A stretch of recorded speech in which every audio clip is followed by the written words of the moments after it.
BIBSTER'S Repair Shop. Thanks for joining the video.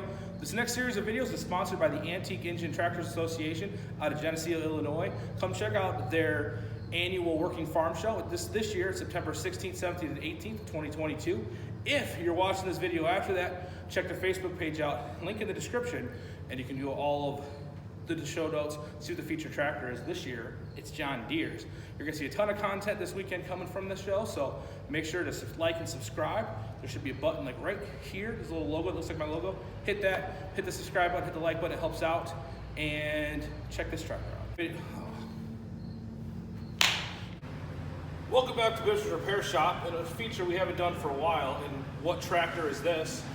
And normally we've done these on like Farmall M's and Oliver 70s, and well, what tractor is this?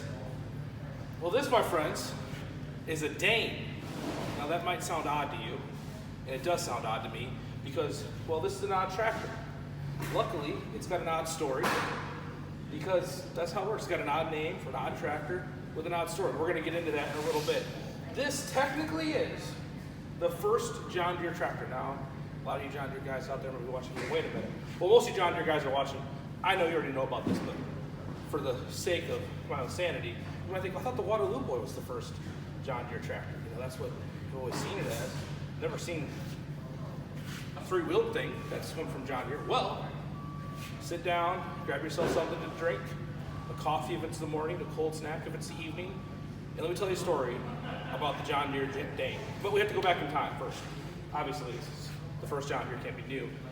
So, go back to the 1910s, or the 19-teens, excuse me. And at that point in time, all of the manufacturers were scrambling to kind of make sense of what the ag world was doing. At that time period, you had all the old implement companies, your John Deere making plows, your Oliver making plows, McCormick making threshing machines. They were all the big dogs in the ag industry because they had been around for 50 or 60 years. And then you had all these new companies coming in, making tractors. You had Big Four, you had Case, well actually Case is making implements too, but you had Hart Power making tractors. And tractors were these big monster things that they just weren't sure about. So you go back to what I assume would be a smoke-filled conference room at John Deere. And they were sitting there in the early about 1913, 1914, trying to figure out what they were gonna do about the tractor issue. Were they gonna make their own tractors? They had to sell something. They couldn't just sell plows anymore. Because up until that point, tractors were these big monsters, and this weekend, we'll see some more of those. They were these big monster tractors that not your normal farmer wasn't gonna own, but they were thinking that maybe the light at the tunnel was gonna be, there was gonna be smaller tractors made. So John Deere decided, we need to make our own tractor. There was one actually that they were developing before this, but that was a total, those are completely lost to history, and they never had John Deere on the name of them. They were never produced, they never made it past the experimental stage because they just were not working. So they went to their main man, Mr. John Dain, which is why it's called the Dain. That's the odd name, odd tractor. Got an odd guy. No, not actually not an odd guy, super smart guy. And he had, in 1911, had become part of the John Deere Corporation when they bought his Dain manufacturing company. And so he was on their experimental team, which is basically doing experiments like this. And they contacted him and they said, hey, we want to build a tractor. We want our own John Deere tractor. You know, we don't want to outsource it. We want to make our own. So they gave him $3,000, and John Dain came up with this. Well, not actually this one. This is the 34th one built, but came up with something similar to this. Now, at that time, it had a different engine. It had a walk-the-shop, which for all of you that are Oliver fans that watch my channel, you know that those are near and dear to my heart. But this particular walk-the-shop was not that good. So they ended up going with a McVickey motor on it, and it had a friction drive. They ended up going with a few different things, but it looked very similar to what this tractor looks like. And they started testing it, and as they would test it, they would find things that were wrong and improve on them. Now, we can kind of get into why this tractor looks different. We'll actually, I'll bring it up closer. So as you can see, we talked about, we just got done, we're on a part of our story where John Dain was given the money to build the tractor. It is an odd assortment. It's a three-wheeled contraption. Now, at this point, there was no standard what tractors look like. We were about 5 years from where knowing what tractors were gonna look like fully, to where they can almost, what tractors looked like at that point is what they kind of sort of look like now. Everyone was trying their new design. So John Dain decided to go with a three-wheeled, chain-driven, all-wheel drive setup. You can see You have 2 chains that go to your back wheel, and then you have 2 chains that go to each side of the front wheel. No differential, all wheels have power all the time. So that's why a tractor that was only about 4,600 pounds would be able to pull a 314 plow up in Minnesota, was where they were doing a lot of their testing on it. And in that way, the tractor worked out great. It was lighter than some of the other tractors, but it was able to put the power down out of the 12-horse engine. Now, at the same time, extremely complicated setup compared to what else was on the market at the time. And that would be one of the issues that they were having with it. They had some of the early ones only had 1 chain on the wheel. They had to go to 2 to help that out, obviously. Changed the engine out. The early ones were a friction drive. They ended up going to a gear drive on the tractors that they sold. And there was also one of the other unique things about it, which is something that was way ahead of its time, was on the 2-speed transmission, it was shiftable without putting the clutch in. So you could shift on the fly. Again, that technology wouldn't be coming out till you would start seeing that kind of stuff in the 50s or the 60s with the TAs and the Farmalls and the torque amplifiers and all of that stuff. And so again, ahead of its time, but again, still very revolutionary. But again, why is this still so ahead of its time? Why is it not a tractor? Well, the problem in there lies. We have to go back again, still back in our old time machine here. You go back to, they're testing it, it's about come to 1917. At this point, John Deere has ordered 10 of these to continue testing. And as they're continuing testing, they're doing a lot of plow work, they're up in Minnesota.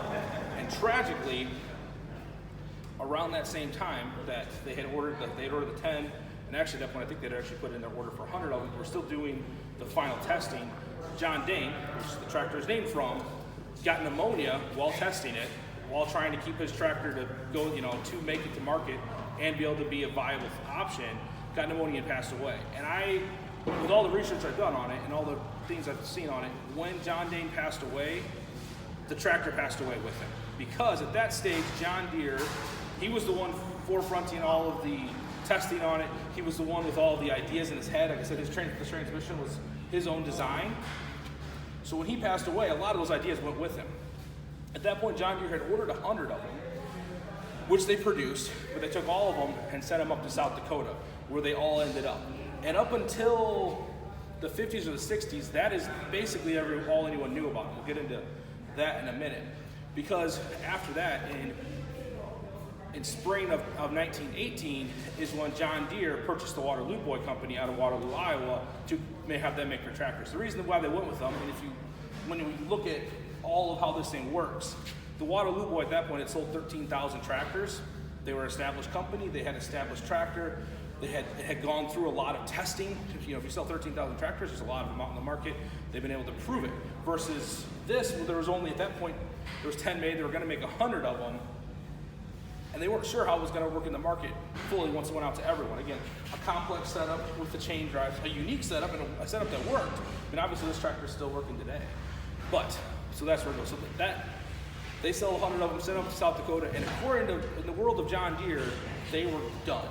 They didn't care about them. They didn't have records on them. Again, no one kept records back then on that kind of stuff.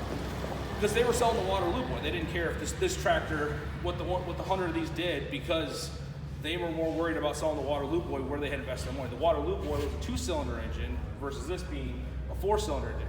What's something fun to think about is if John Deere had not bought, John Dain hadn't passed away, if John Deere hadn't bought Waterloo Boy and decided to go to market with this tractor, would they be known for being a 2-cylinder engine company, something that they kept around to the 60s, or would they have continued going with other manufacturers 4-cylinders? Maybe going to a Continental or something like that, like a lot of the other manufacturers have. It's kind of fun to think about of what would have happened in history if they would have, decided to go fully with this tractor. But speaking of this particular tractor, so this one is actually was donated to the Northern Illinois Steam Power Club, which is also, they have their big show up in Simcoe, Wisconsin. That's actually, this one is on loan for this show, the Antique Engine Tractor Association show, and that we're going to talk a little bit more about later. And so that's what's on loan for us this weekend, but it's up there. The only other one out there is actually in Moline. So currently these two tractors are as close as they ever were to each other, because the other one is owned by John Deere and it's actually restored and sits in their Moline, at the museum in Moline, that you can go visit anytime. This one still runs. I'll have some links in the description, some videos of it running belt drive. So if you want to see it drive around and see how it works and see it get started, there'll be a link in the description for that. Also, I'll link a couple of the articles that I got the information for this video, because again, what's interesting is the one article was from 1953, and at that point, they didn't think any of these things existed anymore. And then the other article is from 1970 that references that one, and they don't think any of these existed anymore. So it's just a wild, kind of a wild tractor, something that's extremely unique to John Deere, or extremely unique period. Obviously, you know, it kind of opens up that can of worms of what would have happened if John Deere wouldn't have gone to Waterloo. But now in reality, they were already thinking about doing that before, while they were still developing this tractor. It was kind of in their back pocket, and that's why when that deal happened, it wasn't as much of a surprise. So, this is the 1918 John Deere Dain tractor, one of only 2 in existence. Now here's another fun fact, something to think about as we close this out, and we'll show some more stuff. Because all 100 of them went up to South Dakota, there's a chance that maybe in some old barn somewhere, there's another John Deere Dain. I don't think there is, but there could be. So, again, we'll show some more videos. We'll kind of point some stuff out. So you can see on this front end here, how it's unique where being chain drive, but because this front end has to turn, the front axle is actually not, the only way it's connected is by the steering arm. There's not like a live shaft in the middle. Each wheel was driven off its own chain, then it had its own like a U-joint in there on both sides, but again, both were connected to each other, so that way it could turn and not have any issues. Obviously, the crank start being in 1918 was way before the time of electric start. But again, you can see the other side, the chain link drive there with the steering arm that comes down there. This is what you would have been seeing back in 1918.